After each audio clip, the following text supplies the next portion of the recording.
أنا عملت السلسلة خلاص وبجد عجبتني أوي، وعملت واحدة كمان هاقول لكم إزاي عملتها. أول حاجة عملت السلسلة نفسها في الفيديو اللي فات معاكم، بعد كده قررت أنزل أدوّر على charms جاهزة.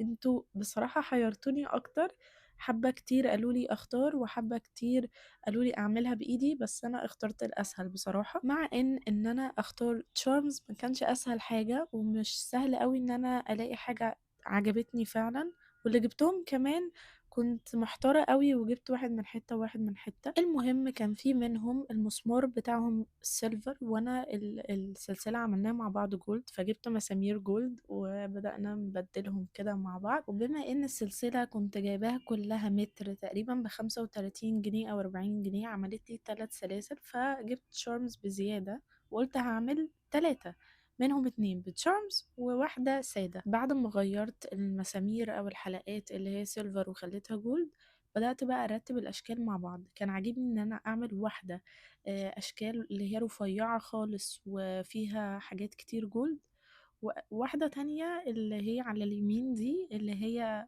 كرتون شوية أو يعني دباديب. المهم هو أنا باشتريهم برضه جِبت حلقات، بس حلقات صغيّرة على عكس الفيديو اللي فات، كان عندي مشكلة إن الحلقات كبيرة، علشان مش عايزاها تبان أوي وأنا باركّب، يعني ما يبقاش في مسافة ما بين السلسلة والشكل، يكون الحلقة يا دوب بتوصّل الشكل بالسلسلة مش أكتر، وده شكلهم الصغيّرين. وتركيبهم بيكون أسهل حاجة، ممكن تكون الحاجة الوحيدة اللي محتاجة تركيز هي الفرق ما بين كل واحدة والتانية، يعني المسافة ما بينهم. أنا كنت باعِد الشكل اللي هو بتاع السلسلة أصلًا، في واحدة اللي هم عاملة فيهم 5 بس دول، كنت باسيب مسافة واسعة شوية، لكن دول عشان حاطة فيهم أشكال كتير، فكنت باعمل واحدة وواحدة، يعني باسيب واحدة في النُص وأحط التانية على طول، وكده يكونوا خلصوا وما فيش حاجة تاني أعملها فيهم. وبرضه أرجع أقول لكم إن أنا مش متأكدة هم هيصدّوا والّا لأ، بس أنا مبسوطة بشكلهم.